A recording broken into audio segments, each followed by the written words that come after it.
Hello friend, welcome to OWS એટલે કે online work solution. તો મિત્રો, આજના વિડીયોમાં આપણે વાત કરીશું કે જીપીએસસી એટલે કે ગુજરાત પબ્લિક સર્વિસ કમિશન દ્વારા જે આસિસ્ટન્ટ એટલે કે સહાયક વર્ગ 3ની જે ભરતી બહાર પાડવામાં આવેલ છે કે જેમાં મિત્રો કુલ 59 જગ્યા છે. તો તે ભરતીમાં આપણે ઓનલાઈન અરજી કેવી રીતે કરી શકાય તેની તમામ પ્રકારની માહિતી છે તે મિત્રો આજના વિડીયોમાં મેળવશું. મિત્રો, આ જે ભરતી છે તેમાં મિત્રો ઓનલાઈન અરજી કરવાની જે છેલ્લી તારીખ છે તે 1 ડિસેમ્બર 2020 છે. તો મિત્રો, તમામ પ્રકારની માહિતી મેળવીએ તે પહેલા મિત્રો વિડીયો ગમે તો અવશ્ય લાઈક કરી દેજો, તમારા મિત્ર સુધી શેર કરી દેજો. ચેનલમાં નવા હોય તો અવશ્ય ચેનલને સબસ્ક્રાઇબ કરી દેજો. તો ચાલો મિત્રો વિડીયોની શરૂઆત કરીએ. તો સૌથી પહેલા મિત્રો તમારે તમારા મોબાઈલમાંથી અથવા તો લેપટોપ કે પીસીમાંથી કોઈ પણ એક ઇન્ટરનેટ બ્રાઉઝરને ઓપન કરી લેવાનું રહેશે અને ત્યાં સર્ચ બોક્સમાં તમારે ટાઈપ કરવાનું રહેશે જીપીએસસી ઓજાસ. જેવું મિત્રો તમે જીપીએસસી ઓજાસ ટાઈપ કરી અને તમે તેને સર્ચ કરશો તો તમારી સામે આ મુજબની એક સ્ક્રીન છે તે ઓપન થઈ જશે કે જ્યાં મિત્રો જે જીપીએસસી ઓજાસનું જે વેબસાઇટ છે તે વેબસાઇટ તમને સૌથી પહેલા જ જોવા મળશે, gpsc-ojas.gujarat.gov.in. તો તે વેબસાઇટ ઉપર તમારે ક્લિક કરવાનું રહેશે. જેવું મિત્રો તમે તે વેબસાઇટ ઉપર ક્લિક કરશો એટલે જીપીએસસીનું જે ઓજાસનું પોર્ટલ છે તે પોર્ટલ ઓપન થઈ જશે અને તમને આ મુજબની સ્ક્રીન જોવા મળશે કે જ્યાં મિત્રો ઓનલાઈન ફોર્મ ભરવા માટે અહીં તમને મેનુમાં ઓનલાઈન એપ્લિકેશનનો ઓપ્શન જોવા મળશે. તેના ઉપર ક્લિક કરવાનું રહેશે જેથી કરી નીચે 3 સબ મેનુ છે તે ઓપન થઈ જશે. એમાં સૌથી પહેલા જે ઓપ્શન તમને જોવા મળશે એપ્લાયનો, તે એપ્લાયના બટન ઉપર તમારે ક્લિક કરવાનું રહેશે. જેવું તમે એપ્લાયના બટન ઉપર ક્લિક કરશો તો મિત્રો અહીં નીચે જેટલી ભરતીમાં હાલ ઓનલાઈન અરજી ફોર્મ ચાલુ હશે તે તમામનું લિસ્ટ છે તે તમને અહીં જોવા મળશે. તો મિત્રો આજે આપણે આ વિડીયોમાં જે વાત કરવાના છે તે મિત્રો જે તેના ભરતી ક્રમાંક નંબર છે GPSC-2020-21-39 તે અને ભરતી છે મિત્રો આસિસ્ટન્ટ એટલે કે સહાયક ક્લાસ 3ની. તો મિત્રો તેમાં ઓનલાઈન અરજી કરવા માટે મિત્રો અહીં જે એપ્લાયનું ઓપ્શન જોવા મળે છે તેના ઉપર ક્લિક કરવાનું રહેશે. જો મિત્રો તમારે તેની તમામ ડિટેલમાં માહિતી જોતી હોય તો મિત્રો તેની પીડીએફ ડાઉનલોડ કરવા માટે અહીં જે ડિટેલનું બટન જોવા મળે છે તેના ઉપર ક્લિક કરશો તો મિત્રો પીડીએફ છે તે ડાઉનલોડ થઈ જશે. તો મિત્રો આપણે એપ્લાયના બટન ઉપર ક્લિક કરીશું. જેવું મિત્રો તમે એપ્લાયના બટન ઉપર ક્લિક કરશો તો ફરીથી આ મુજબની સ્ક્રીન છે તે ઓપન થઈ જશે કે જ્યાં મિત્રો અહીં એપ્લાય નાવનું જે બટન જોવા મળે છે તે બટન ઉપર તમારે ક્લિક કરવાનું રહેશે. જેવું મિત્રો તે બટન ઉપર ક્લિક કરશો એટલે ફરીથી તમારી સામે આ મુજબની સ્ક્રીન છે તે જોવા મળશે. જો મિત્રો તમે ઓજાસના પોર્ટલ ઉપર ઓલરેડી તમે રજીસ્ટ્રેશન કરાવેલું હોય તો મિત્રો તમારે OTR નંબર દ્વારા તમે જો ફોર્મ ભરવા માંગતા હોય તો અહીં આ બોક્સમાં તમારો જે OTR નંબર હોય છે એટલે કે વન ટાઈમ રજીસ્ટ્રેશન નંબર હોય છે તે તમારે લખવાનો રહેશે. ત્યાર પછી ફોર્મ ભરતી વખતે તમે જે તે તમારી જન્મ તારીખ લખી હોય તે જન્મ તારીખ મિત્રો અહીં આ બોક્સમાં લખી દેવાની રહેશે. ત્યાર પછી એપ્લાય વિથ OTRના બટન ઉપર ક્લિક કરવાનું રહેશે. જેવું મિત્રો તમે એપ્લાય વિથ OTRના બટન ઉપર ક્લિક કરશો એટલે તમે જે રજીસ્ટ્રેશન કરેલ છે ત્યારે તમે જે તે માહિતી આપેલ છે તે માહિતી અહીં ઓટોમેટિક ફોર્મમાં લઈ લેશે. તે સિવાય મિત્રો જો તમે વન ટાઈમ રજીસ્ટ્રેશન ઓજાસના પોર્ટલ ઉપર નથી કર્યું, તમે હજી નવા જ છો તો મિત્રો અહીં સ્કીપનો ઓપ્શન તમને જોવા મળશે. તે ઓપ્શન ઉપર ક્લિક કરી અને મિત્રો આગળ વધવાનું રહેશે. જો તમારે નવું રજીસ્ટ્રેશન કરવું હોય તો અહીં ન્યૂ રજીસ્ટ્રેશનનો પણ ઓપ્શન જોવા મળશે. જો તમે રજીસ્ટ્રેશન નંબર છે તમારા તે તમે ભૂલી ગયા હોય તો અહીં ફોરગોટ રજીસ્ટ્રેશન નંબરનો ઓપ્શન પણ તમને જોવા મળશે. તો મિત્રો આપણે અત્યારે સ્કીપના ઓપ્શન ઉપર ક્લિક કરી અને આગળ વધીશું. જેવું મિત્રો તમે સ્કીપના ઓપ્શન ઉપર ક્લિક કરશો એટલે ત્યાર પછી તમને આ મુજબનું એક સ્ક્રીન છે તે જોવા મળશે અને નીચે તમને આ મુજબનું એક એપ્લિકેશન ફોર્મ છે તે આપી દેવામાં આવશે કે જે એપ્લિકેશન ફોર્મ છે તે મિત્રો તમારે તેમાં તમામ માહિતી છે તે ભરવાની રહેશે. જેમ કે મિત્રો અહીં તમારું જે તે સરનેમ હોય છે તે સરનેમ અહીં તમારે લખવાની રહેશે. અહીંથી મિત્રો તમને જે તે લાગુ પડતું હોય મિસ્ટર, મિસિસ કે ડૉક્ટર તમને તે સિલેક્ટ કરી લેવાનું રહેશે. ત્યાર પછી અહીં મિત્રો તમારી સરનેમ છે તે લખવાની રહેશે. અહીં તમારું ફર્સ્ટ નેમ લખવાનું રહેશે. અહીં ફાધર અથવા તો હસબન્ડનું નામ છે તે લખવાનું રહેશે. અહીં મધરનું નામ છે તે લખવાનું રહેશે. ત્યાર પછી તમારું જેન્ડર શું છે તે તમારે સિલેક્ટ કરી લેવાનું રહેશે, મેલ કે ફિમેલ. ત્યાર પછી ફરીથી તમારું જેન્ડર છે તે તમારે સિલેક્ટ કરી લેવાનું રહેશે. ત્યાર પછી તમારી જન્મ તારીખ એટલે કે ડેટ ઓફ બર્થ છે તે અહીં તમારે લખી દેવાની રહેશે. ત્યાર પછી તમારું જે મેરિટલ સ્ટેટસ હોય છે તેને તમારે સિલેક્ટ કરી લેવાનું રહેશે. અહીંથી મેરિડ, અનમેરિડ કે મિત્રો જે ડિવોર્સ હોય છે તેમ તો તમારે જે તે તમારું મેરિટલ સ્ટેટસ હોય છે તે તમારે સિલેક્ટ કરી લેવાનું રહેશે. ત્યાર પછી મિત્રો તમારી કેટેગરી કઈ છે, જનરલ કે જનરલ EWS, SC, SCBC કે ST તે તમારે સિલેક્ટ કરી લેવાની રહેશે. ત્યાર પછી આગળ મિત્રો અહીંથી તમારે તમારું એડ્રેસ છે તે તમારે અહીં બે એડ્રેસ છે તે આપવાના રહેશે। સૌથી પહેલા તો તમારે પ્રેઝન્ટ એડ્રેસ છે તે આપવાનું રહેશે, ત્યાર પછી તમારું પરમનન્ટ એડ્રેસ છે તે આપવાનું રહેશે। તો મિત્રો અહીં તમારું એડ્રેસ છે તે લખવાનું રહેશે। અહીંથી ગુજરાત રાજ્યને સિલેક્ટ કરી લેવાનું રહેશે। ત્યાર પછી અહીંથી મિત્રો તમારો જે તે જિલ્લો હોય તેને સિલેક્ટ કરી લેવાનો રહેશે। ત્યાર પછી મિત્રો અહીંથી તમારો જે તે તાલુકો હોય તે તાલુકો સિલેક્ટ કરી લેવાનો રહેશે। અહીં તમારા એરિયાનો પિનકોડ નંબર નાખી દેવાનો રહેશે। અહીં મિત્રો તમારો જે તે મોબાઈલ નંબર હોય તે તમારે લખવાનો રહેશે અને મિત્રો અહીં ફરીથી તમારો મોબાઈલ નંબર છે તે લખવાનો રહેશે। ત્યાર પછી મિત્રો પરમનન્ટ એડ્રેસમાં અહીં તમારું એડ્રેસ છે તે લખવાનું રહેશે। અહીંથી ગુજરાત રાજ્યને સિલેક્ટ કરી લેવાનું રહેશે। ત્યાર પછી અહીંથી તમારો જે તે જિલ્લો હોય તે જિલ્લાને સિલેક્ટ કરી લેવાનો રહેશે। ત્યાર પછી તેવી જ રીતે તમારો જે તે તાલુકો લાગુ પડતો હોય તેને સિલેક્ટ કરી લેવાનો રહેશે। અહીં તમારા એરિયાનો જે પિનકોડ નંબર હોય છે તે પિનકોડ નંબર લખવાનો રહેશે। અહીં તમારું જે ઈમેલ આઈડી હોય છે તે ઈમેલ આઈડી લખવાનું રહેશે અને ફરીથી તે જ ઈમેલ આઈડી અહીં આ બોક્સમાં લખવાનું રહેશે।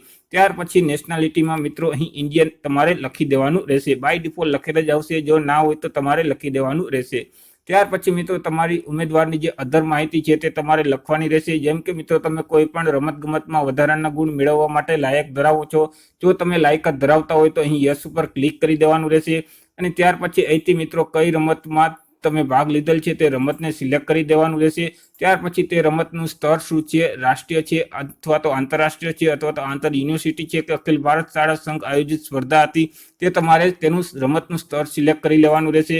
ત્યાર પછી તમે રમતમાં કયા વર્ષે ભાગ લીધો હતો તે વર્ષ અહીં લખવાનું રહેશે અને તમને જે રમતનું પ્રમાણપત્ર આપ્યું છે તે મિત્રો કઈ સંસ્થા દ્વારા અથવા તો કોઈ કયા અધિકારી દ્વારા મિત્રો તે પ્રમાણપત્ર આપવામાં આવેલ છે તેનું નામ અહીં લખવાનું રહેશે। જો મિત્રો ત્યાર પછી તમે ફિઝિકલ હેન્ડીકેપ હોય તો મિત્રો અહીં તમને જે તે લાગુ પડતો હોય તેને સિલેક્ટ કરી લેવાનું રહેશે। જો તમે ના હોય તો અહીં નોટ એપ્લિકેબલ ના ઓપ્શન ઉપર તમારે ક્લિક કરી દેવાનું રહેશે। ત્યાર પછી મિત્રો આગળ જો તમારે પેપર લખવા ટાણે કોઈ લહિયાની જરૂર હોય તો મિત્રો અહીં તમારે યસ સિલેક્ટ કરી લેવાનું રહેશે, નહીતર અહીં નો સિલેક્ટ કરવાનું રહેશે। ત્યાર પછી તમે મિત્રો બેઝિક કોમ્પ્યુટરનું નોલેજ ધરાવો છો કે નહીં, જો તમારી પાસે કોમ્પ્યુટરનું નોલેજ હોય તો અહીં યસ સિલેક્ટ કરવાનું, નહીતર નો સિલેક્ટ કરી દેવાનું રહેશે। ત્યાર પછી મિત્રો જો તમે વિધવા ઉમેદવાર હોય તો અહીં મિત્રો તમારે યસ સિલેક્ટ કરવાનું રહેશે। જેવું તમે યસ સિલેક્ટ કરશો એટલે તમારું જે વિધવાનું સર્ટિફિકેટ હોય છે તેના નંબર અહીં તમારે લખી દેવાના રહેશે। ત્યાર પછી તમને જે સર્ટિફિકેટ મળેલ છે તે કઈ તારીખે મળેલ છે તેની તારીખ અહીં લખી દેવાનું રહેશે અને કયા અધિકારીએ તમને તે સર્ટિફિકેટ આપેલ છે, મામલેદારે કે ટીડીઓ દ્વારા તમને તે સર્ટિફિકેટ આપવામાં આવેલ છે તે તમારે અહીંથી સિલેક્ટ કરી લેવાનું રહેશે। ત્યાર પછી મિત્રો તમે માજી સૈનિક હોય તો તમારે અહીં યસ સિલેક્ટ કરવાનું રહેશે, નહીતર મિત્રો તમારે નો સિલેક્ટ કરી લેવાનું રહેશે। જો તમે માજી સૈનિક હોય અને યસ સિલેક્ટ કરેલ હશે તો મિત્રો તમે જે જોબ કરેલ છે તે મિત્રો કઈ તારીખથી તમે તે જોબ ઉપર લાગ્યા અને કઈ તારીખ સુધી તે જોબ ઉપર તમે રહ્યા, એટલે કે મિત્રો તમે કઈ તારીખથી કઈ તારીખ સુધી તમે સર્વિસ આપી છે તે તમારે અહીં લખી દેવાની રહેશે। તે સિવાય મિત્રો તમારો જે આઈડેન્ટિટી કાર્ડ નંબર હોય છે તે આઈડેન્ટિટી કાર્ડ નંબર અહીં તમારે લખી દેવાનો રહેશે અને તે તમને ઓળખ કાર્ડ એટલે કે આઈડેન્ટિટી કાર્ડ તમને આપેલ છે તે કયા અધિકારી આપેલ છે તે અહીંથી તમારે સિલેક્ટ કરી દેવાનું રહેશે। ત્યાર પછી મિત્રો તમે જો કોઈ પણ જે ગુજરાત સ્ટેટ ગવર્મેન્ટ એમ્પ્લોય હોય તો મિત્રો અહીં તમારે યસ ઉપર ક્લિક કરી દેવાનું રહેશે। એટલે કે તમે મિત્રો હાલમાં જો સરકારી નોકરી કરતા હોય એટલે કે ગુજરાત ગવર્મેન્ટમાં તમે એમ્પ્લોય હોય તો અહીં યસ સિલેક્ટ કરી લેવાનું રહેશે। તો ત્યાર પછી મિત્રો અહીં તમે કઈ તારીખે તમે જોબ ઉપર લાગ્યા છો તેની તારીખ અહીં લખી દેવાની રહેશે। તમે કયા ડિપાર્ટમેન્ટમાં કામ કરો છો તે ખાતાનું નામ અહીં લખી દેવાનું રહેશે। ત્યાર પછી મિત્રો નીચે તમે જીએમડીસીમાં જો તમે અત્યારે નોકરી હાલ ચાલુ હોય તો અહીં તમારી યસ ઉપર ક્લિક કરી દેવાનું રહેશે, નહીતર નો ઉપર ક્લિક કરવાનું રહેશે। ત્યાર પછી મિત્રો તમે કઈ તારીખે જીએમડીસીમાં એમ્પ્લોય તરીકે જોબ ઉપર લાગ્યા છો તેની તારીખ મિત્રો અહીંથી તમારે લખી દેવાની રહેશે અને કયા વિભાગ એટલે કે કયા ખાતામાં તમે હાલ અત્યારે કામ કરી રહ્યા છો તે ખાતાનું નામ અહીં તમારે લખી દેવાનું રહેશે। ત્યાર પછી મિત્રો તમે કોઈ પણ જીપીએસસી છે અથવા તો જે જીએસએસબી એટલે કે જે ગૌણ સેવા છે અથવા તો અધર જે એજન્સી છે તેમાં મિત્રો તમે કામ કરો છો કે નહીં, જો તમે કામ કરતા હોય તો અહીં યસ ઉપર ક્લિક કરવાનું રહેશે, નહીતર નો ઉપર ક્લિક કરી દેવાનું રહેશે। ત્યાર પછી મિત્રો તમને કઈ તારીખે ઓર્ડર મળ્યો છે તે તારીખ મિત્રો અહીં લખી દેવાની રહેશે અને તેનું વર્ષ છે તે મિત્રો વર્ષ અહીં લખી દેવાનું રહેશે। ત્યાર પછી મિત્રો તમારે લેંગ્વેજ સિલેક્ટ કરી લેવાની રહેશે કે સૌથી પહેલાં તો ઇંગ્લિશ ભાષા છે, તમે ઇંગ્લિશ ભાષા તમે વાંચી શકો છો, લખી શકો છો, બોલી શકો છો તેને તમારે ટીક કરી દેવાનું રહેશે। ત્યાર પછી હિન્દી ભાષા તમે વાંચી શકો છો, લખી શકો છો અને બોલી શકો છો તેને તમારે ટીક કરી દેવાનું રહેશે। ત્યાર પછી ગુજરાતી ભાષા તમે વાંચી શકો છો, લખી શકો છો અને બોલી શકો છો તે તમારે ટીક કરી દેવાનું રહેશે। ત્યાર પછી મિત્રો અહીં તમારે તમારો પાસપોર્ટ સાઇઝનો ફોટો છે તે ફોટોગ્રાફ અપલોડ કરવાનો રહેશે। હવે ફોટોગ્રાફ અપલોડ કરો તે પહેલાં જે ફોટાનું જે ફોર્મેટ હોય છે તે જેપીજી ફોર્મેટ હોવું જોઈએ। તે સિવાય ફોટાનું માપ હોય તે 5 સેન્ટીમીટર લંબાઈ અને 3.6 સેન્ટીમીટર પહોળાઈ હોવી જોઈએ અને તેની જે સાઇઝ છે તે 15 KB થી વધારે હોવી જોઈએ નહીં। ફોટોગ્રાફને અપલોડ કરવા માટે અહીં ચોઈસ ફાઇલ ઉપર ક્લિક કરવાનું રહેશે। જેવું તમે ચોઈસ ફાઇલ ઉપર ક્લિક કરશો એટલે ડિવાઇસ ઓપન થઈ જશે કે જ્યાં તમારે ફોટોગ્રાફને સિલેક્ટ કરી લેવાનું રહેશે। ત્યાર પછી અપલોડના બટન ઉપર ક્લિક કરવાનું રહેશે। જેવું તમે અપલોડના બટન ઉપર ક્લિક કરશો તો અહીં તમારો ફોટોગ્રાફ છે તે અપલોડ થઈ જશે। ત્યાર પછી એવી જ રીતે તમારી સિગ્નેચરને અપલોડ કરવાની રહેશે। તેનું પણ ફોર્મેટ જેપીજી ફોર્મેટ જ હોવું જોઈએ। તેની માપની સાઇઝની વાત કરીએ તો 2.5 સેન્ટીમીટર લંબાઈ અને 7.5 સેન્ટીમીટર પહોળાઈ હોવી જોઈએ અને તેની સાઇઝની વાત કરીએ તો 15 KB કરતાં વધારે હોવી જોઈએ નહીં। ફોટો સિગ્નેચરને અપલોડ કરવા માટે ચોઈસ ફાઇલ ઉપર ક્લિક કરી અને તમારા ડિવાઇસમાંથી તમારી જે તે સિગ્નેચર હોય છે તેને તમારે સિલેક્ટ કરી લેવાની રહેશે અને અપલોડના બટન ઉપર ક્લિક કરશો તો તમારી સિગ્નેચર છે તે અહીં અપલોડ થઈ જશે। ત્યાર પછી મિત્રો નીચે તમારે શૈક્ષણિક લાયકાત છે તે લાયકાત તમારે લખવાની રહેશે। તો મિત્રો અત્યારે અહીં તમારે બેચલર ડિગ્રી તમારે એજ્યુકેશન ડિટેલમાંથી સિલેક્ટ કરી લેવાની રહેશે। ત્યાર પછી મિત્રો અહીં તમારી જે તે ટકાવારી હોય છે તે ટકાવારી તમારે લખવાની રહેશે। ત્યાર પછી તમારો જે તે ગ્રેડ હોય છે તે ગ્રેડ મિત્રો અહીંથી તમારે સિલેક્ટ કરી લેવાનો રહેશે। જો તમારી માર્કશીટમાં ગ્રેડ ના હોય તો નોટ એપ્લિકેબલનો ઓપ્શન છે તેને તમારે સિલેક્ટ કરી દેવાનો રહેશે। ત્યાર પછી તમને કયો ક્લાસ મળેલ છે તે અહીંથી તમારે ક્લાસ સિલેક્ટ કરી દેવાનો રહેશે। ત્યાર પછી તમે કઈ યુનિવર્સિટીમાંથી તમે ગ્રેજ્યુએશન કરેલ છે તે મિત્રો અહીં યુનિવર્સિટીનું નામ લખી દેવાનું રહેશે, અહીં રાજ્યનું નામ લખી દેવાનું રહેશે અને તમે કયા વર્ષે પાસ કરેલ છે તે વર્ષ અહીં લખી દેવાનું રહેશે। ત્યાર પછી મિત્રો અહીં જે ડિક્લેરેશન આપેલ છે તે ડિક્લેરેશન તમારે વાંચી લેવાનું રહેશે અને ત્યાર પછી અહીં યસના બટન ઉપર ક્લિક કરી દેવાનું રહેશે। ત્યાર પછી મિત્રો અહીં જે નીચે સેવનું બટન જોવા મળે છે તે સેવના બટન ઉપર ક્લિક કરી દેવાનું રહેશે। જેવું તમે સેવના બટન ઉપર ક્લિક કરશો તો તમારી અરજી છે તે સેવ થઈ જશે અને તમને અહીં એક કન્ફર્મેશન નંબર અને એક એપ્લિકેશન નંબર બંને આપી દેવામાં આવશે। મિત્રો તમે જે આ અરજી ફોર્મ ભરેલ છે તે અરજી ફોર્મમાં કોઈ પણ પ્રકારનો જો સુધારો વધારો કરવો હોય તો મિત્રો જે આ અરજી ફોર્મ ભરવાની છેલ્લી તારીખ છે તે તારીખ સુધીમાં તમે અરજી ફોર્મમાં સુધારા વધારા કરી શકશો। હવે ફોર્મમાં અપડેટ કરવા માટે મિત્રો ફરીથી તમારે ઓનલાઈન એપ્લિકેશનના બટન ઉપર ક્લિક કરવાનું રહેશે। ત્યાર પછી અહીં જે એડિટનો ઓપ્શન જોવા મળે છે તે એડિટના ઓપ્શન ઉપર તમારે ક્લિક કરવાનું રહેશે।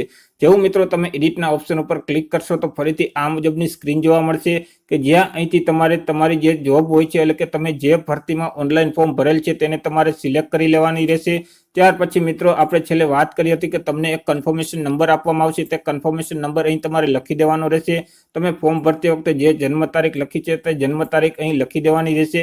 ત્યાર પછી એડિટના બટન ઉપર ક્લિક કરવાનું રહેશે। જેવું તમે એડિટના બટન ઉપર ક્લિક કરશો તો ફરીથી તમે જે ફોર્મ ભર્યું છે તે જ રીતે ફોર્મ ઓપન થઈ જશે અને તેમાંથી તમારે જે તે સુધારા વધારા કરવા હોય તે સુધારા વધારા કરી અને ફરીથી તે ફોર્મને તમારે સેવ કરી દેવાનું રહેશે। ત્યાર પછી મિત્રો તમારે જો ફી ભરવાની હોય તો મિત્રો તમારે અહીં ફીનો પણ ઓપ્શન તમને જોવા મળશે। તમે ઓનલાઈન અથવા તો પોસ્ટ ઓફિસના ચલણ દ્વારા તમે ફી છે તે ભરી શકશો। મિત્રો ફી છે તે માત્ર જે જનરલ કેટેગરીના ઉમેદવાર છે તે ઉમેદવારોને જ ફી ભરવાની રહેશે, બાકીના કોઈ પણ ઉમેદવારને ફી ભરવાની રહેશે નહીં। તો અહીં તમે ઓનલાઈન અથવા તો પોસ્ટ ઓફિસ ચલણ ઉપર ક્લિક કરશો તો તમને આ મુજબની ફરી સ્ક્રીન જોવા મળશે કે જ્યાં અહીંથી તમારે જે ભરતી છે તેને તમારે સિલેક્ટ કરી લેવાની રહેશે। ત્યાર પછી અહીં તમારા જે કન્ફર્મેશન નંબર છે તે કન્ફર્મેશન નંબર લખવાના રહેશે। અહીં તમારી જે તે ડેટ ઓફ બર્થ છે તે ડેટ ઓફ બર્થ લખવાની રહેશે। ત્યાર પછી મિત્રો તમે જો પોસ્ટ ઓફિસનું ચલણ કાઢવા માંગતા હોય તો અહીં પ્રિન્ટ પોસ્ટ ઓફિસ ચલણ છે તેના ઉપર તમારે ક્લિક કરવાનું રહેશે।